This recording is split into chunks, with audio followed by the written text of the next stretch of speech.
Hello दोस्तों, आप सभी का स्वागत है स्टडी विद खुशी में। हमने पिछले अध्याय में पर्यावरण का फर्स्ट लेक्चर देखा था। आज हम उसी को कंटिन्यू करते हैं और सेकंड लेक्चर पर्यावरण का देखते हैं। तो पिछले अध्याय में हमने देखा था, पिछले वीडियो में, पर्यावरण के बारे में और उसके घटकों के बारे में। आज हम पारिस्थितिकी के बारे में देखेंगे कि पारिस्थितिकी क्या है।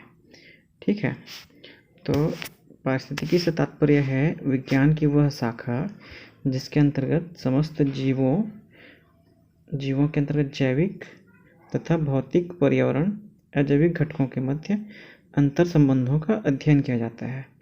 ठीक है, इससे क्या समझ आ रहा है? जैसे पिछले लेक्चर में हमने देखा था कि पर्यावरण के अंतर्गत पर्यावरण के पार्ट्स कौन कौन से थे, जैविक और अजैविक घटक के बारे में देखे थे पर्यावरण का, है ना। तो उसी जैविक और अजैविक जो घटक है ना पर्यावरण के, उसके बीच में जो अंतर संबंध होता है उसी का अध्ययन को ही पारिस्थितिकी कहते हैं। ठीक है, हम आगे देखते हैं। पारिस्थितिकी के अंतर्गत जो इकोलॉजी शब्द है ना, ये असल में OIKOLOGI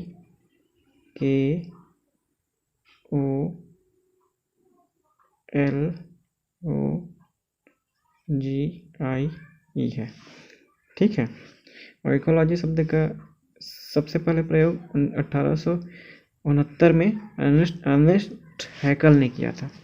ठीक है, इसको याद रखिएगा क्योंकि CGPSC कई बार पर्यावरण से जुड़े चीज़ों में इस शब्द का उपयोग सबसे पहले किसने किया था, जैसे जैव विविधता का सर्वप्रथम प्रयोग किसने किया था, ऐसे शब्द का कई बार पूछ चुका है। ठीक है, तो इसको याद रखिएगा। उसके बाद आगे देखते हैं, ये क्या बोलते हैं, जो ग्रीक भाषा के दो शब्द ओइकोस तथा लोगोस, ठीक है, दो शब्दों से मिलकर बना है, बोल रहा है। ओइकोस मतलब होता है, ओकियोस मतलब रहने का स्थान, तथा लोगोस मतलब होता है अध्ययन।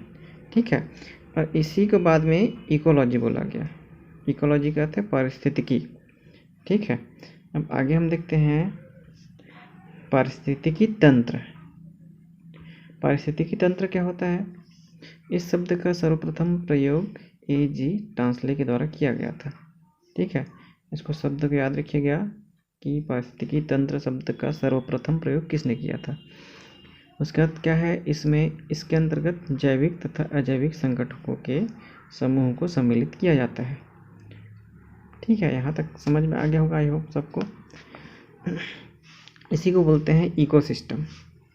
ठीक है, मतलब जो जैविक और अजैविक संगठक होते हैं ना पर्यावरण के, वो एक दूसरे के साथ इंटरलिंक होके एक तंत्र बनाते हैं, एक दूसरे के साथ अंतर क्रिया के द्वारा।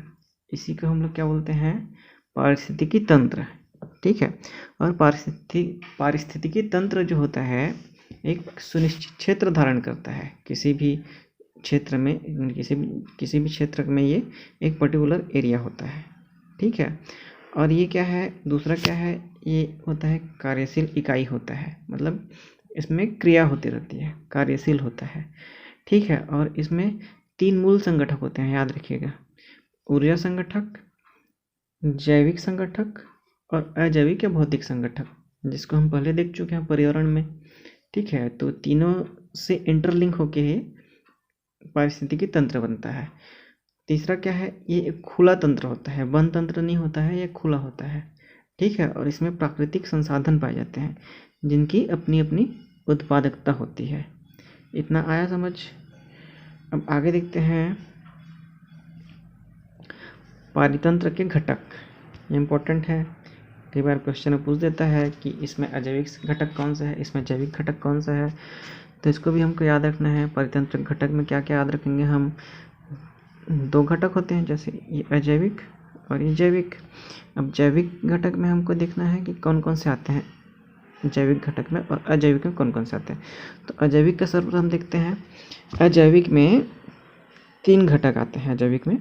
पहला भौतिक कारक, अकार्बनिक पदार्थ और कार्बनिक पदार्थ। भौतिक कारक में क्या क्या आते हैं, तापमान, आर्द्रता, प्रकाश, वायुमंडलीय दाब। ठीक है, ये सब भौतिक कारक में आएंगे। वहीं अकार्बनिक पदार्थ में क्या क्या आएंगे, जल हो गया, ऑक्सीजन, कार्बन डाइऑक्साइड, नाइट्रोजन, ये अकार्बनिक पदार्थ। और कार्बनिक पदार्थ ये होते हैं जो प्रोटीन, कार्बोहाइड्रेट, लिपिड, वसा, ये सब इसमें कार्बनिक पदार्थ के अंतर्गत ही आते हैं।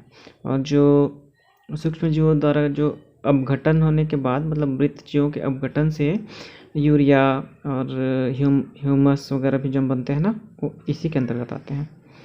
ठीक है, अब देखते हैं जैविक घटक। जैविक घटक के अंतर्गत क्या क्या आते हैं? इसमें 3 चीज़ आते हैं, इसको याद रखिएगा। पहला उत्पादक, दूसरा उपभोक्ता, तीसरा अपघटक। अब उत्पादक के अंतर्गत क्या आएंगे? जो हरे पौधे स्वयं भोजन बनाते हैं वो सूर्य के प्रकाश के द्वारा। उसके बाद उपभोक्ता कौन? जो इसका उपभोग करते हैं। ठीक है, ये जंतु होते हैं। इसमें भी कितने प्रकार के होते हैं? 3 प्रकार के, प्राथमिक उपभोक्ता, द्वितीयक उपभोक्ता और तृतीयक उपभोक्ता। उसके पश्चात आएगा अपघटक। ये सूक्ष्म जीव होते हैं जो क्या करते हैं, जब ये उपभोक्ता समूह की मृत्यु होती है किसी की, ठीक है, या कहें कि उत्पादक वर्ग में ही उत्पादक या उपभोक्ता वर्ग को ये जो अपघटक होते हैं, सूक्ष्म जीव होते हैं, ये क्या करते हैं? डिकम्पोज कर देते हैं, अपघटित कर देते हैं। फिर क्या होता है? ये तो ये तो क्या होते हैं? सब कार्बनिक पदार्थ से बने होते हैं ना। इसके डिकम्पोज होने के फलस्वरूप हमको अकार्बनिक पदार्थ की फिर से प्राप्ति हो जाती है, और वो क्या, पर्यावरण में फिर से मिल जाता है। इस प्रकार पर्यावरण में एक चक्र बना रहता है।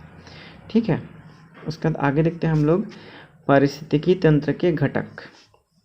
पारिस्थितिकी तंत्र के घटक, इसको तो देखे ही थे, इसको डिस्क्राइब कर रहे हैं। पारिस्थितिकी तंत्र घटक में अब देखते हैं जैविक घटक क्या होता है। जैविक घटक जो जीवित रूप से है ना, उत्पादक, उपभोक्ता और अपघटक। अब उत्पादक या स्वपोषी, जैसे हरे पेड़ पौधे, कुछ जीवाणु व शैवाल आते हैं जो सूर्य के प्रकाश की उपस्थिति में सरल अजैविक तत्वों से अपना भोजन बनाते हैं। ठीक है, ये उत्पादक वर्ग कहलाते हैं। जैसे यहाँ पे धान का फसल है, यहाँ पे पेड़ है, इसमें क्लोरोफिल के कारण ये सीधे सीधे सूर्य के प्रकाश की उपस्थिति में अपना भोजन बनाते हैं। ठीक है, उसके बाद देखते हैं उपभोक्ता वर्ग। उपभोक्ता में हमने 3 कैटेगरी में देखा था, प्राथमिक उपभोक्ता, द्वितीयक उपभोक्ता और तृतीयक उपभोक्ता। ठीक है, अब प्राथमिक उपभोक्ता में हम देखते हैं क्या आता है, जो सीधे सीधे उत्पादकों पर निर्भर रहता है। और ये क्या होते हैं? ये शाकाहारी होते हैं। जैसे आप यहाँ पे देख रहे होंगे, गाय, बकरी, खरगोश, हिरण, हाथी, ये सभी क्या है? शाकाहारी है।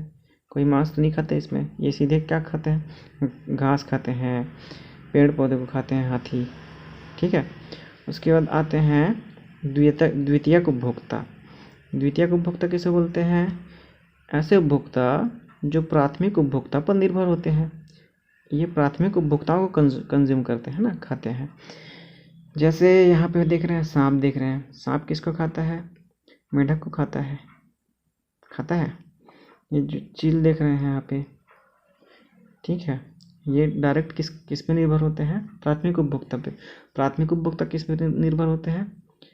सीधे उत्पादक पे। ठीक है, द्वितीयक उपभोक्ता हुआ। अब देखते हैं हम तृतीयक उपभोक्ता। तृतीयक उपभोक्ता क्या होते हैं? प्राथमिक व द्वितीयक उपभोक्ताओं पर निर्भर होते हैं। ठीक है, जैसे कि बाज, शेर, बाघ, ये सभी किसके ऊपर निर्भर होते हैं? या तो ये द्वितीयक उपभोक्ताओं को खाएंगे या सीधे सीधे प्राथमिक उपभोक्ताओं को खाएंगे।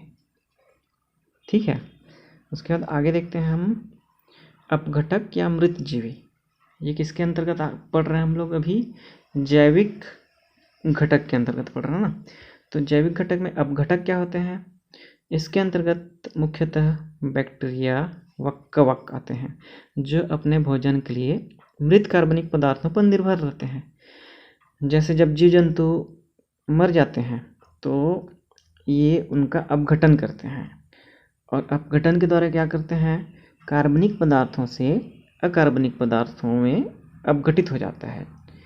ठीक है, इसको याद रखिएगा। देखते हैं अजैविक घटक। अजैविक घटक में 3 कारक होते हैं, भौतिक, अकार्बनिक और कार्बनिक कारक। अब भौतिक कारक में क्या हो गया? इसको याद रखिएगा। तापमान, आर्द्रता, प्रकाश,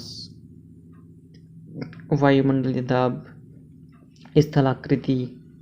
ठीक है, ये ऐसे कारक होते हैं जो प्राकृतिक रूप से हमको मिलते रहते हैं, जैसे तापमान, आर्द्रता, प्रकाश, ये सब भौतिक कारक में आएंगे। फिर अकार्बनिक कारक में क्या आएंगे? इसमें कार्बन की मात्रा नहीं होती है और ये जल, वायुमंडलीय गैस, मिट्टी, खनिज, चट्टान अकार्बनिक कारक के अंतर्गत आएंगे।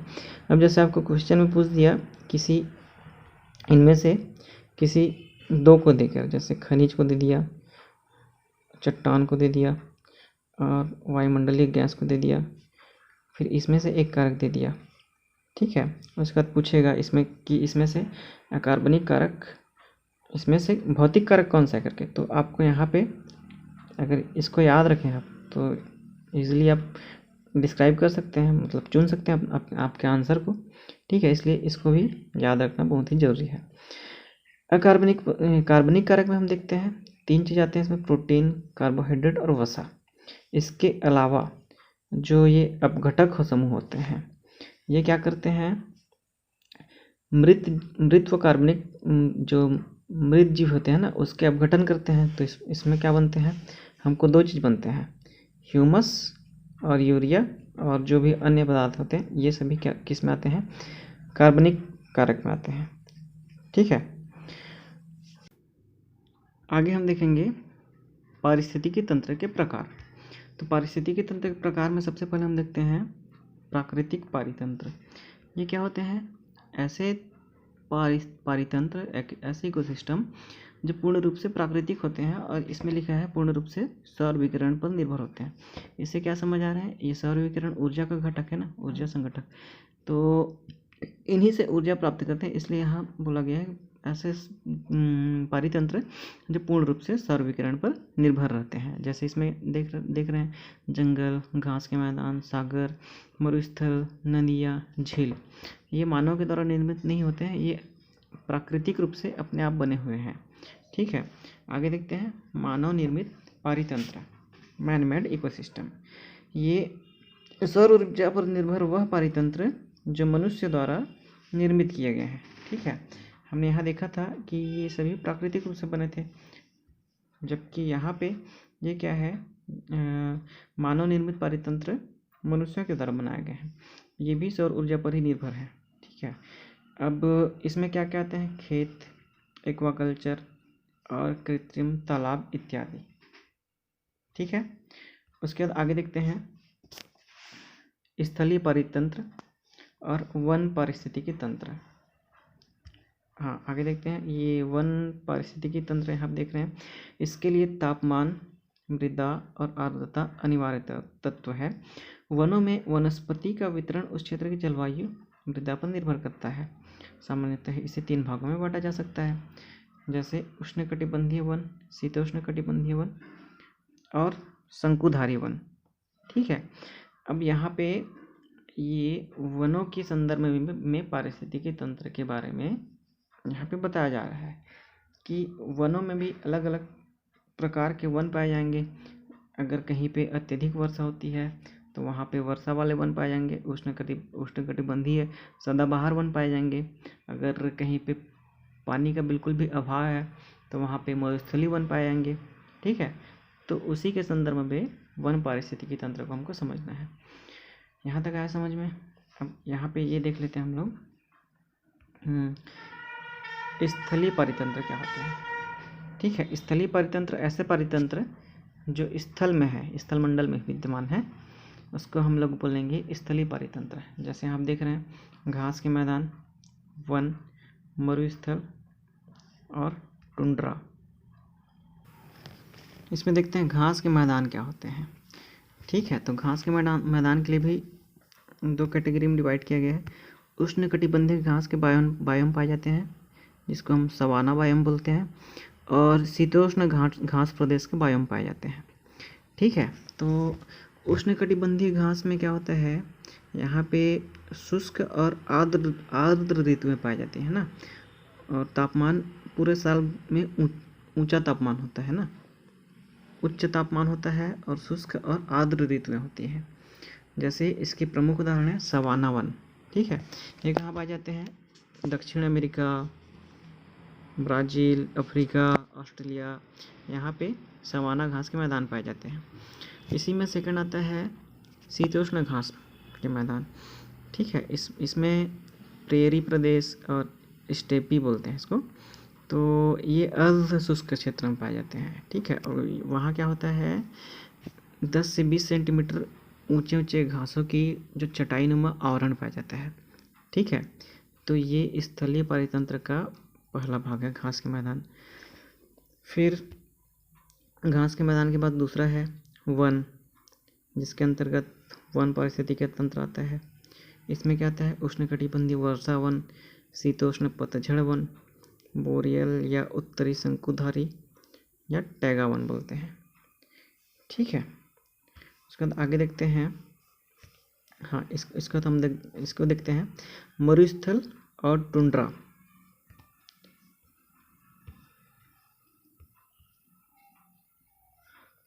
यहाँ पे देख रहे थे हम लोग मरुस्थल और टुंड्रा।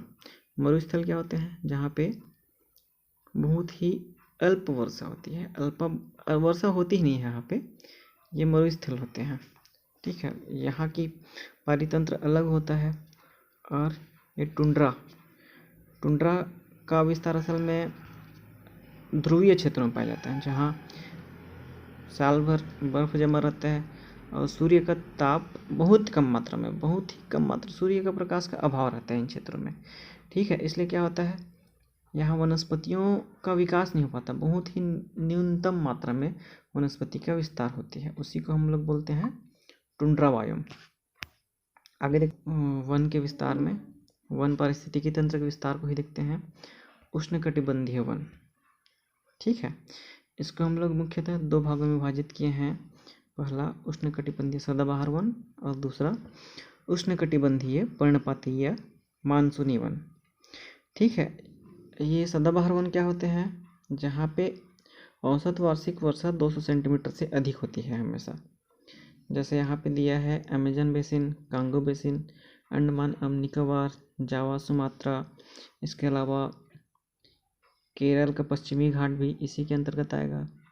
यहाँ पे साल भर तापमान उच्च और वर्षा की अधिकता के कारण जीवों की भी विविधता पाई जाती है, वनों के प्रजातियों में भी विविधता पाई जाती है। ठीक है, उसके बाद आता है उष्णकटिबंधीय पर्णपातीय मानसूनी वन। यहाँ औसत वार्षिक वर्षा, इसको याद रखिएगा हमेशा, दोनों जो औसत वार्षिक वर्षा होती है, यहाँ औसत वार्षिक वर्षा 70 से 200 सेंटीमीटर के मध्य होती है। ये क्या करती हैं? पौधे शुष्क या ग्रीष्म ऋतु में अपनी पत्तियाँ गिरा देती हैं ताकि वाष्पोत्सर्जन कम हो। जैसे छत्तीसगढ़ के क्षेत्र में भी आपने देखा होगा, यहाँ की भी वन है, ग्रीष्म ऋतु में अपनी पत्तियाँ गिरा देती हैं।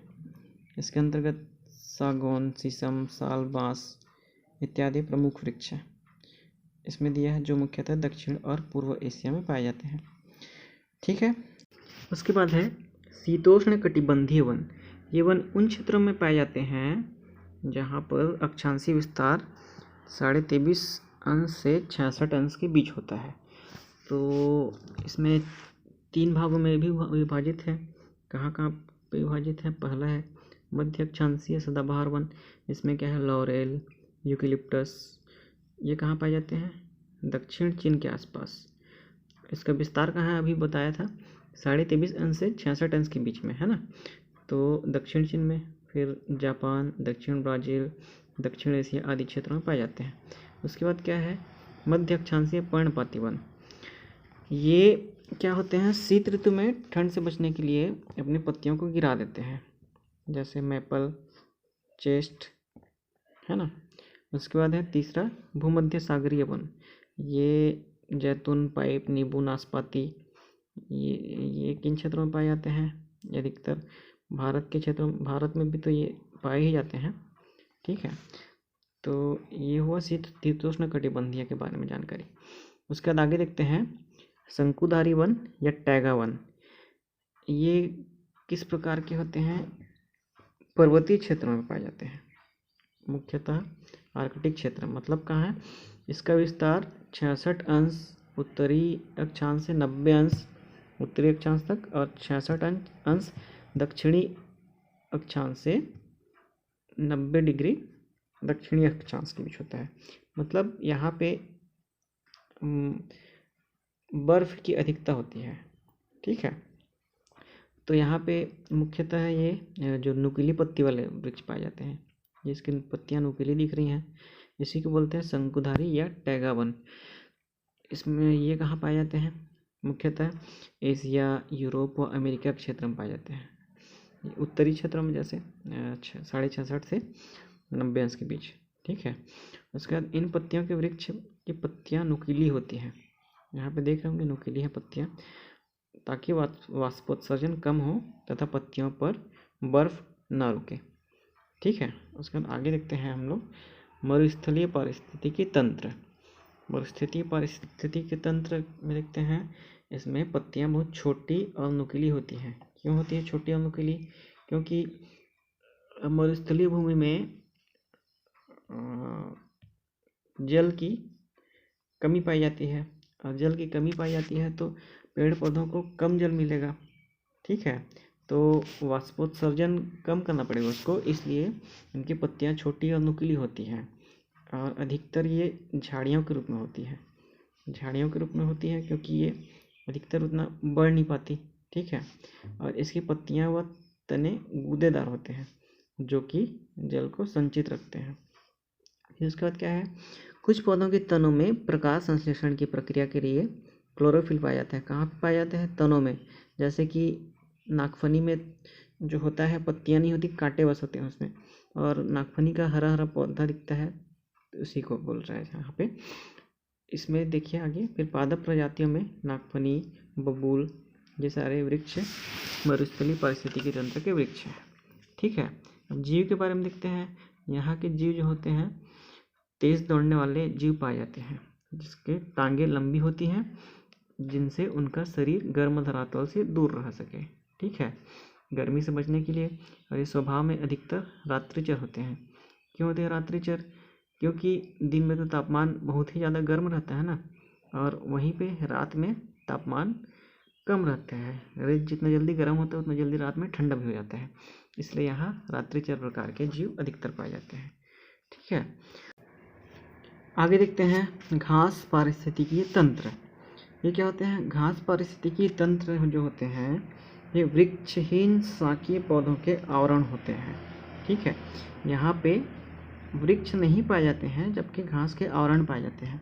और यहाँ पे औसत वार्षिक वर्षा जो होती है 25 से लेकर 75 सेंटीमीटर के मध्य होती है। यहाँ पे वाष्पीकरण की दर उच्च होने के कारण क्या होता है, इन क्षेत्रों की भूमि शुष्क हो जाती है, जिससे भूमि में थोड़ा सा पानी की कमी हो जाती है। फिर क्या होता है, और मृदा की आंतरिक उर्वरता के कारण, मतलब यहाँ की उर्वरता अच्छी होने के कारण अधिकतर जो घास स्थल हैं वो कृषि क्षेत्र में परिवर्तित कर दिए गए हैं। ठीक है, अब घास स्थल कहाँ कहाँ पाए जाते हैं घास पारिस्थितिकी तंत्र? जैसे ये अधिकतर उत्तरी अमेरिका, दक्षिणी अमेरिका में पाए जाते हैं। उत्तरी अमेरिका में इनको प्रेरी बोलते हैं। ठीक है, प्रेरी प्रदेश। दक्षिणी अमेरिका में इनको बोला जाता है पम्पास के रूप में। वहीं अगर हम बात करें अफ्रीका में, तो अफ्रीका में इनको बोला जाता है सवाना प्रदेश के रूप में। ठीक है, ऐसे ही क्या होता है टुंड्रा प्रदेश। टुंड्रा का क्या अर्थ होता है? बंजर भूमि। यहाँ पे जैसे देख रहे हैं टुंड्रा का अर्थ होता है बंजर भूमि। ये किन क्षेत्रों में पाए जाते हैं? जहाँ पे पर्यावरणीय दशाएं अत्यंत ही जटिल होती हैं। जटिल होती हैं क्या मतलब है? यहाँ पे अधिकतर सूर्य के प्रकाश की भी कमी होती है, जिससे क्या होता है वनस्पतियों के उत्पत्ति के लिए अच्छा माहौल नहीं मिल पाता। जैसे बात करें कि उत्तरी ध्रुव साइड 66.5 डिग्री से लेके 90 डिग्री के मध्य, और दक्षिणी ध्रुव में 66.5 अंश से लेके 90 अंश के मध्य टुंड्रा प्रदेश पाए जाते हैं। ठीक है, उसके बाद हम आगे देखते हैं जलीय पारिस्थितिकी तंत्र। जलीय पारिस्थितिकी तंत्र क्या होते हैं? जो जल के ही जो एक पारिस्थितिकी तंत्र जल में निर्मित होता है उसको हम बोलते हैं जलीय पारिस्थितिकी तंत्र। इसको 3 कैटेगरी में डिवाइड कर सकते हैं। स्वच्छ जल परितंत्र, संक्रमणकालीन परितंत्र और सागरीय परितंत्र। ठीक है, अब यहाँ पे देख रहे हैं स्वच्छ जल परितंत्र के अंतर्गत क्या क्या आते हैं। ये स्थिर जल या रुका हुआ जल, इसको क्या बोलते हैं, लैंटिक। इसको हमेशा याद रखिएगा, लैंटिक और लोटिक क्या होता है। ठीक है, क्योंकि प्रश्न पूछा भी जाता है, अधिकतर एग्जाम में पूछे भी गए हैं कि लैंटिक और लोटिक इनमें से कौन से परितंत्र हैं, नाम बताइए करके। तो लैंटिक तंत्र मतलब जो रुका हुआ जल। ठीक है, जैसे यहाँ आप देख रहे हैं तालाब, झील, ये रुके रहते हैं।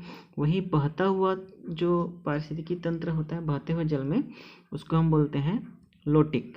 तो यहाँ पे देख रहे हैं झरने, पर्वतीय जल के स्रोत, धाराएं और नदियाँ, उनको लोटिक पारिस्थितिकी तंत्र बोलते हैं। वही दूसरे में आते हैं हम लोग संक्रमणकालीन परितंत्र। इसको भी 3 कैटेगरी में डिवाइड किया गया है, ज्वाराद्मुख, आर्द्र भूमि और मैंग्रोव परितंत्र। ठीक है, इसको आगे हम डिटेल देखेंगे। तीसरा है सागरीय परितंत्र, ये सागर में ही पाए जाते हैं।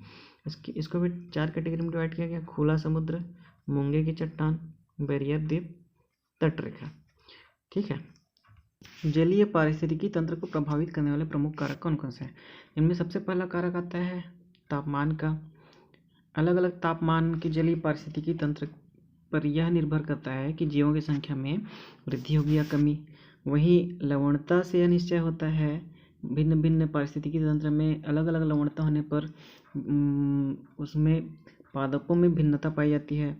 साथ ही पोषक तत्वों में वृद्धि या कमी से भी उस जलीय पारिस्थितिकी तंत्र को प्रभावित करती है, क्योंकि अधिक पोषक तत्व से अधिक सुपोषण की मात्रा में वृद्धि होती है, इससे भी वहाँ पे समस्या उत्पन्न हो सकती है। जैसे कि कई बार होता है जलकुंभी वगैरह की संख्या में वृद्धि हो जाती है किसी तालाब में। ठीक है, उसके बाद आगे देखते हैं सूर्य का प्रकाश जो होता है।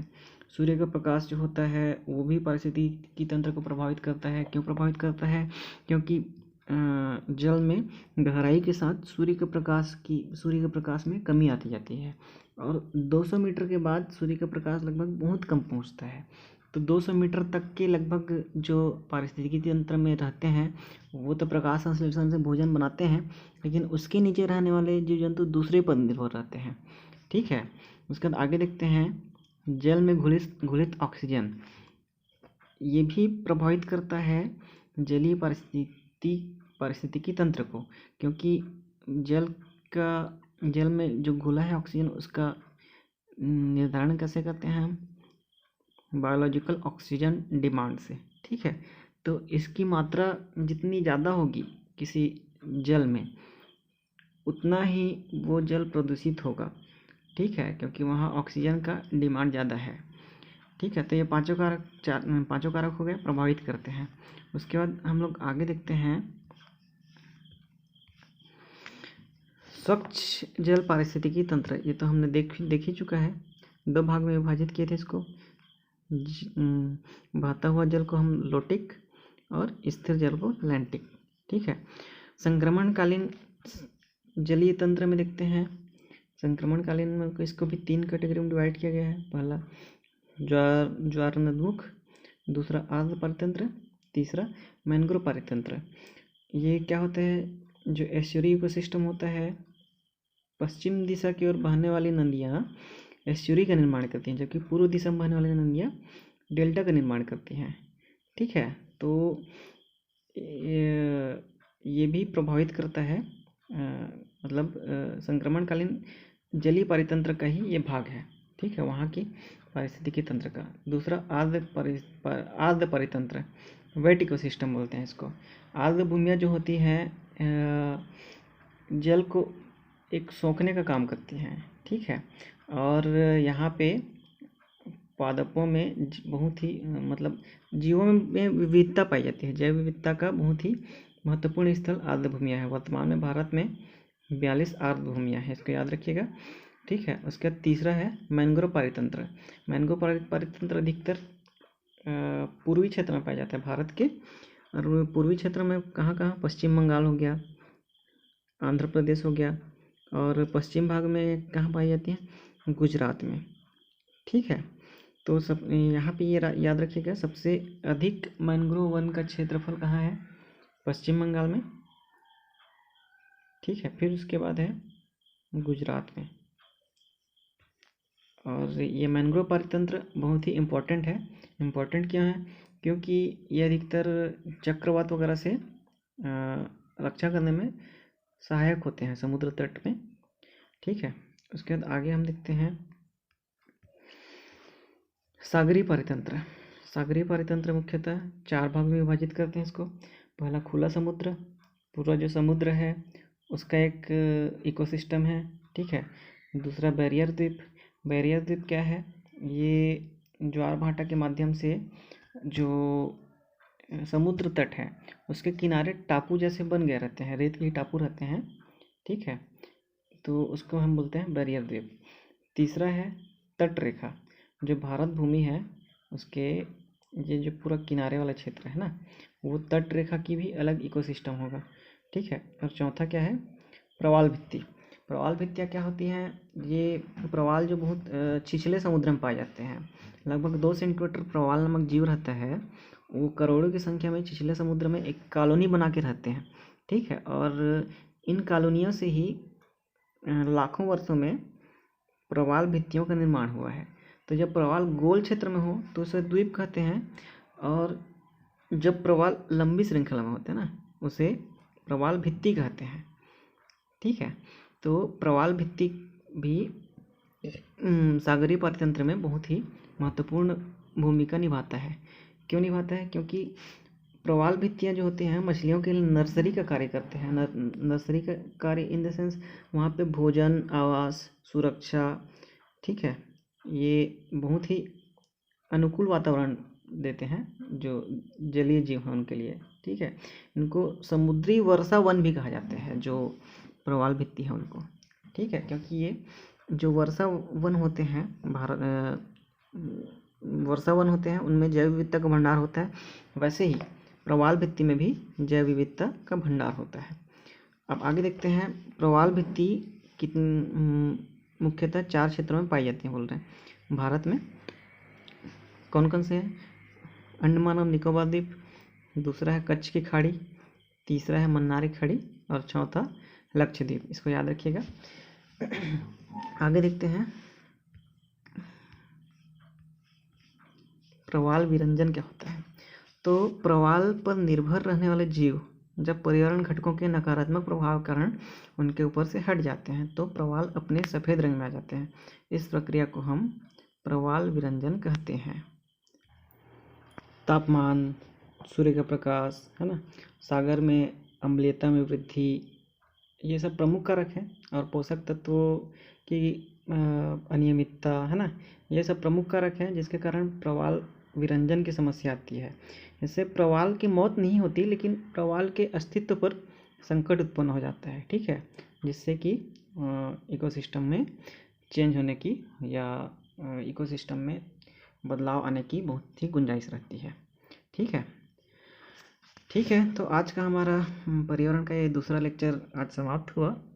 आशा करते हैं कि आप सभी को हमारे वीडियो पसंद आया होगा। इस वीडियो को ज़रूर लाइक कीजिए और शेयर कीजिए, और आगे की वीडियो के लिए इस चैनल पर बने रहिए। धन्यवाद।